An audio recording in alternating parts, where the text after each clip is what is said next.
Hello and welcome to my meditation. My name is Deborah Baker and I am so delighted that you have joined us for this little while. If you are joining along the week that this is released, it is the week of a lot of significant holidays, Christmas, Hanukkah, other holidays I'm not familiar with, but it's a week of celebration. And we're going to get into that a little bit. So let's take a deep breath and get started. And let's begin with our 3 nice, really deep breaths.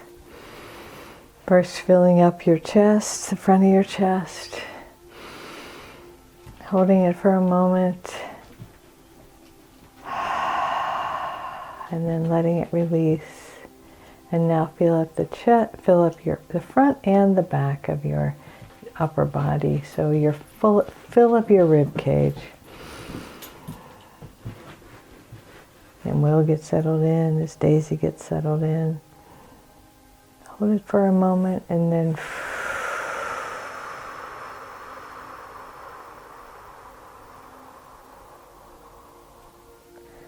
let it go. And now fill up your rib cage and your belly. Just take the deepest breath you've taken all day.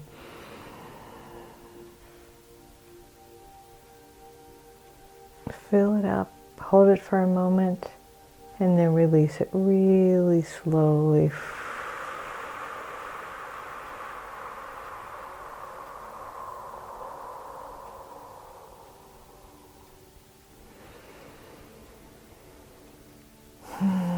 And now let's relax our bodies.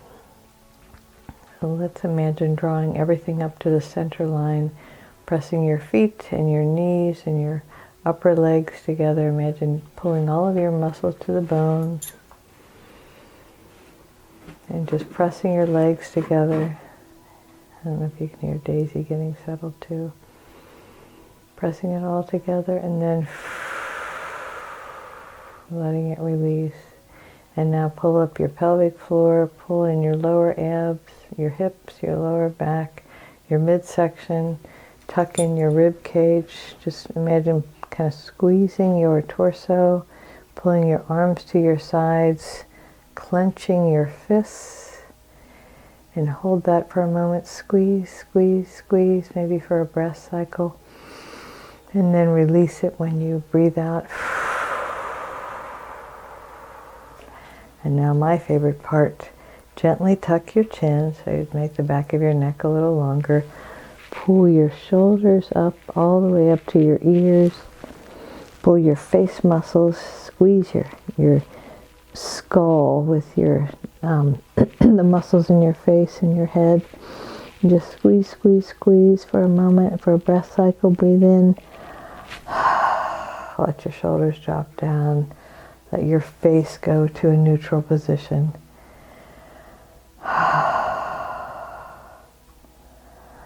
And so this week we're going to focus on honoring ourselves.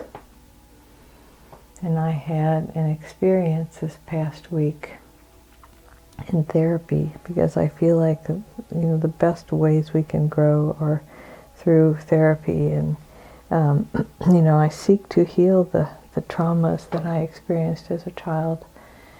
And so I was doing this process called EMDR, excuse me, and it left me feeling very vulnerable. Not right away, but maybe in the next day or so. And I think that the holidays create situations where we feel very vulnerable. So first we're going to just have some quiet to check in. Where might I be feeling vulnerable right now?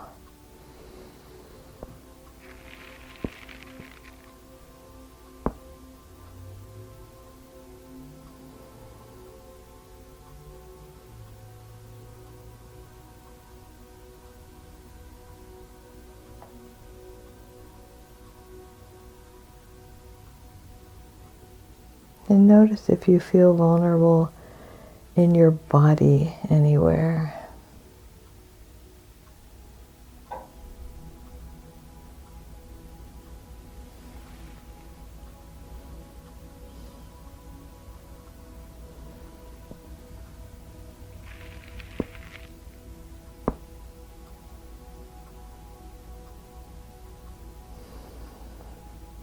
And I'd like to suggest that you validate for yourself feeling vulnerable. It is okay to feel vulnerable. Let's start with that. I might be feeling vulnerable, and if I am, it's okay.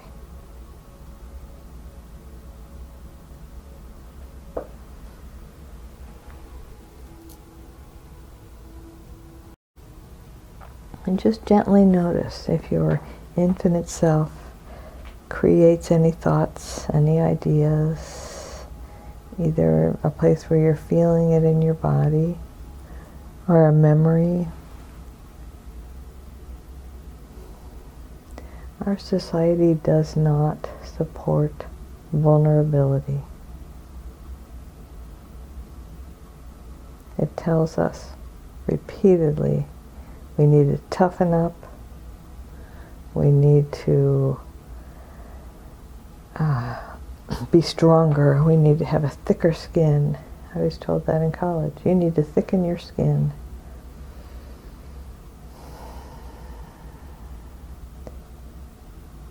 So let's take a moment and just kind of check in. Where have I been told that I need to toughen up?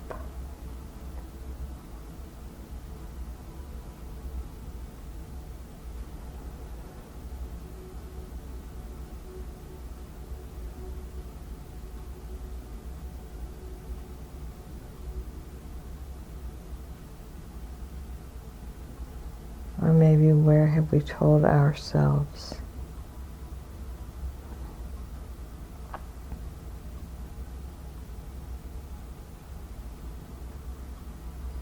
Sometimes in order to handle or survive situations, especially when we are children, we do have to hide our vulnerability, and we do have to pretend that we are not vulnerable. But let's call that what it is. It's a survival skill, and it's a lie. We are vulnerable. We are sweet, precious souls. And Spirit pointed out to me a few years ago that to lead with our vulnerability usually opens doors. It allows other people to relate to us. It softens the edges around us.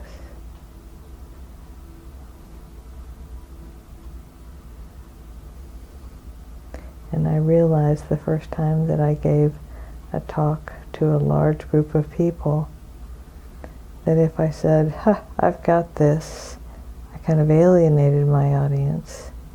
But if I said, yeah, this is hard for me, this is scary, then they felt compassionate and empathy with me. And so maybe that's what we all need to do for ourselves, to feel compassion toward ourselves and empathy, to honor our own vulnerability, to honor our own soft spots.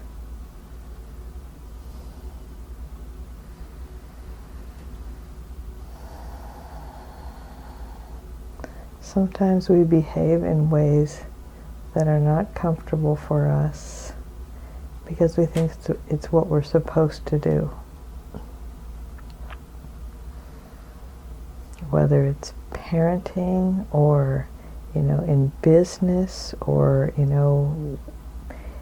dealing with the general public. Maybe you're in a restaurant or a store and you feel like I need to be aggressive. And maybe you do. But sometimes we are not honoring ourselves by forcing ourselves to behave in a way that's not congruent with who we are.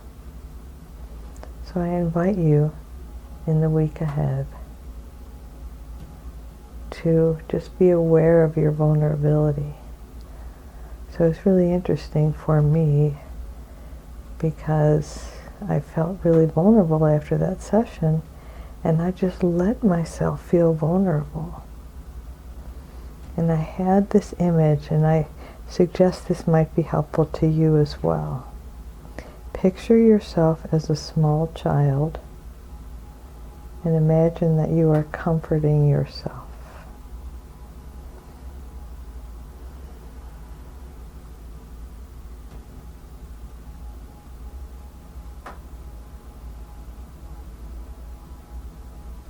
Maybe you're rubbing your back, patting your head, pressing your cheek up against the top of your head.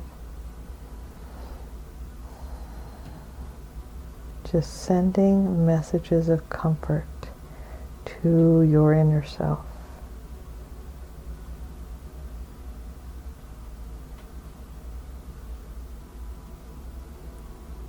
Let's consider this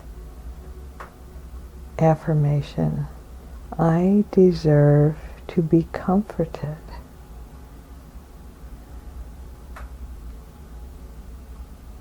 I deserve to be comforted. I deserve to feel comforted.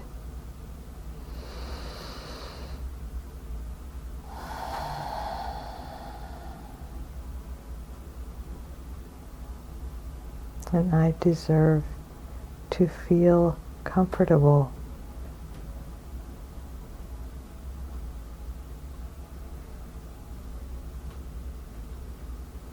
At this time of year, a lot of us have to gather with either extended family or friends or groups of people that we might not see on a regular basis. And it has been many years for me since I had to gather with someone that I didn't feel comfortable with. I think that's one of the advantages of getting old, is you get to create your tribe.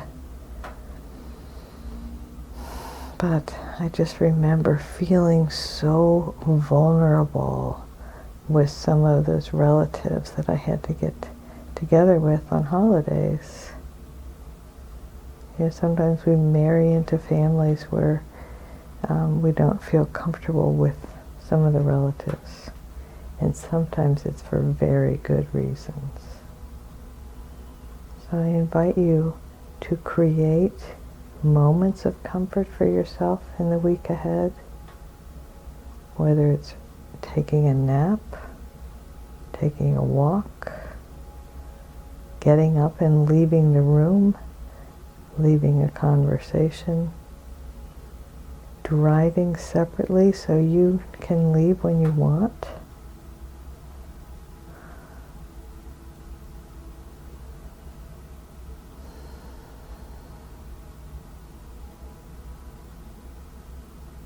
Just to be aware that you deserve to be honored, to be comforted,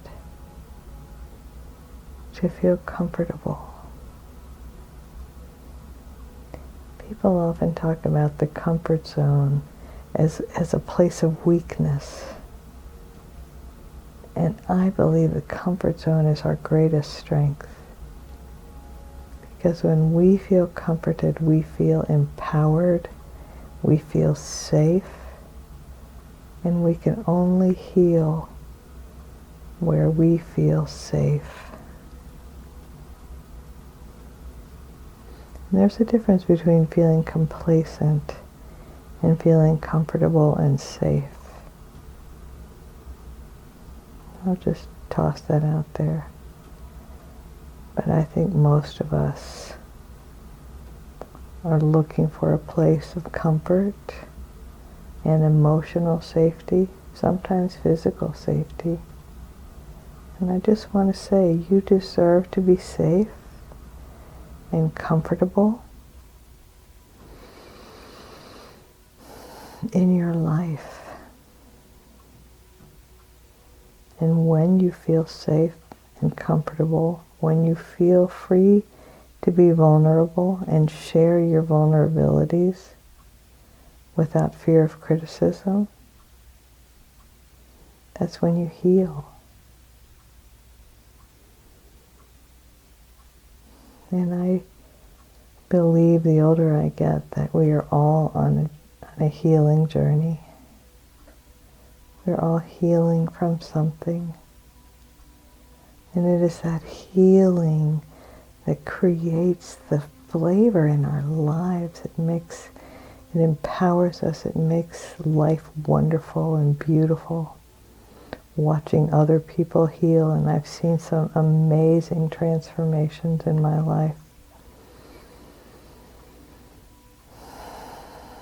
And seen some, huge blessings and resurrections almost of people rediscovering who they really are. And when does that happen? When we feel safe, when we honor ourselves. So I invite you to be aware of your comfort zone and recognize its value. Daisy agrees. I don't know if you heard her. She made a noise during her nap. And I wish for you comfort and joy. Take another nice deep breath.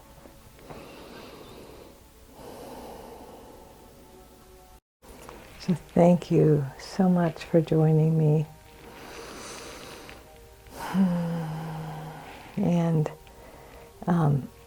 creating a sense for me of these meditations being valuable by the fact that you listen in and enjoy them, I guess. And I want to remind you that you are whole and perfect exactly as you are. In the one presence, the one power moving in, through, and as me honors and recognizes the one presence and the one power moving in, through, and as you. In other words, namaste. Happy holidays. Have a wonderful week, and we'll tune in next week for our last meditation of 2024.